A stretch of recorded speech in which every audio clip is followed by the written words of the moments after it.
मंदिर था। हा हा, हनुमान जी किसी विषय पे बोलने लग जाएं,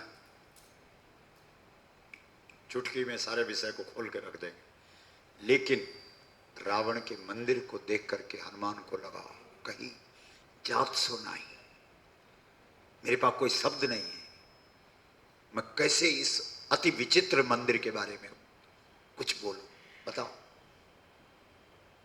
हर चीज थी रावण की,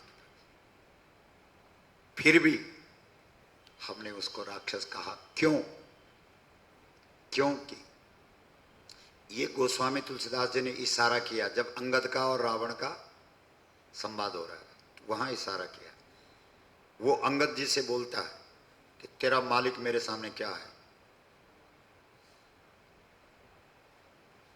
वो जो वनवासी है उसकी बात करता है, जिसको बाप ने घर से निकाल दिया, उसकी बात करता है मेरे से। वो मेरी बराबरी कैसे कर सकता है? तब अंगद जी ने कहा, रावण तुझ में बहुत सारी विशेषताएं हैं, लेकिन तूने महान बड़ी बड़ी भूल कर दी, 3, इसलिए तू राक्षस बन गया। क्या? पहली भूल है तेरी, तूने राम को मनुष्य समझा। दूसरी भूल है तेरी, तूने गंगा को नदी माना। और तीसरी भूल है तेरी, तूने गाय को पशु समझा। आप उठा लो रामचरित, हमारा भी विषय है। 35 वर्ष तक राम कथा और भागवत कथा बोला इस व्यासपीठ में। बोलो, जो पूजा करे, यज्ञ करे, जप करे, गंगा नहाए, ये करे, वो करे, सो करे, जो मर्जी करे, लेकिन जो गाय को सम्मानित नहीं करेगा, जो गाय को माता का सम्मान नहीं देगा, हम 1 मिनट में उसे राक्षस बोल देंगे। आज इस देश में हम सब रावण के चेले हो गए हैं। पूजा भी करते हैं, मंदिरों में जाओ, क्या भीड़ है आजकल, हवन भी हो रहा है। जब श्राद्ध हुए तो घर घर में लोगों ने तृप्यताम तृप्यताम अस्मत् पिता, पिंड भी भरा, तर्पण भी दिया। गाय नाम मात्र के लिए रोटी भी दी, लेकिन कहां दी? जो गौएं गलियों में गंदगी खा रही है। बोलो, सोचो। और तुम्हारी संस्कृति कहती है कि तुम्हारे यहां अगर कोई मक्खन चोरी करके भी खाता है तो तुम उसे भगवान बोल देते हो। बोलो बोलो। और गाय का अपमान जो करता है उसे तुम राक्षस कह देते हो। बोलो, है कि नहीं? विचार करो। भगवान कृष्ण से लोग बोलते हैं, आप चोरी करके माखन क्यों खाते हैं? बोला, ये भारतवर्ष है, यहां अगर मक्खन चोरी करके भी खाओ भगवान बन जाते हैं। ताली बजाओ ना जहां बजाए। बोलो, सोचो। मेरा मामा कंस खरीद करके शराब पीता है, फिर भी शैतान हो गया है। और कंस का भांजा कृष्ण चोरी करके माखन खाया, फिर भी भगवान बन गया है। बोलो, कितनी महिमा है गाय की। आप श्रीमद् भागवत के अंदर कोई भी कृष्ण का चरित्र उठाओ, उसमें गाय के प्रचार के सिवाय और कुछ नहीं। बोलो, जब यमुना जी के अंदर कृष्ण ने छलांग मारी, उसमें क्या गौ महिमा है? बताओ जरा, बताओ।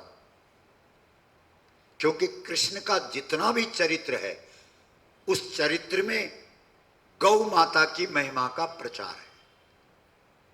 आप कहेंगे भाई कृष्ण ने यमुना जी के अंदर इसलिए छलांग मारी कालिया नाग को वहां से भगाएंगे, क्योंकि कालिया नाग के जहर से यमुना जी का जल दूषित हो गया, उस जल को पीकर गौएं मर रही थी।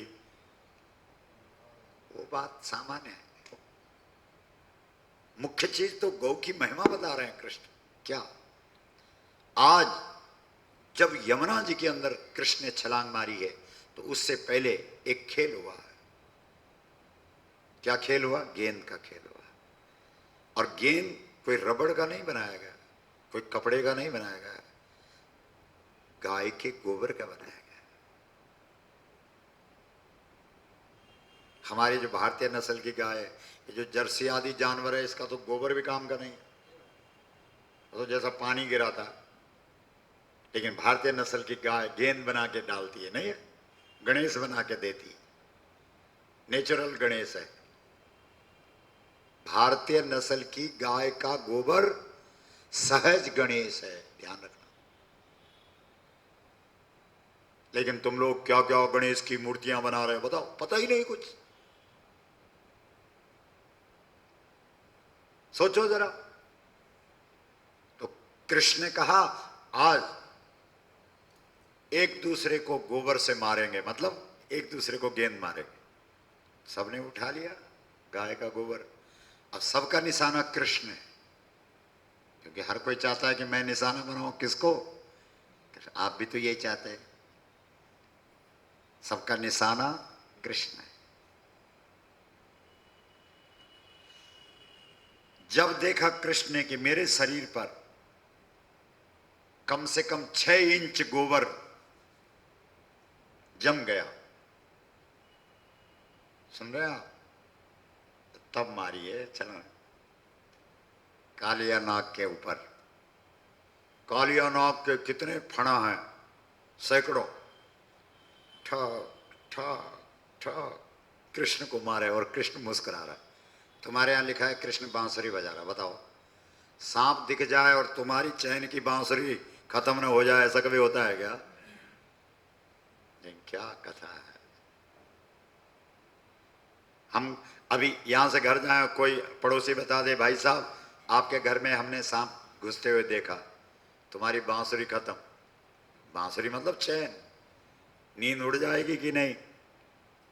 लेकिन वाह कन्हैया, तू उस विषैले नाक के ऊपर चढ़ गया तो वहां भी बांसुरी बजा रहा है, वहां भी तेरी मुस्कान में कोई फर्क नहीं है,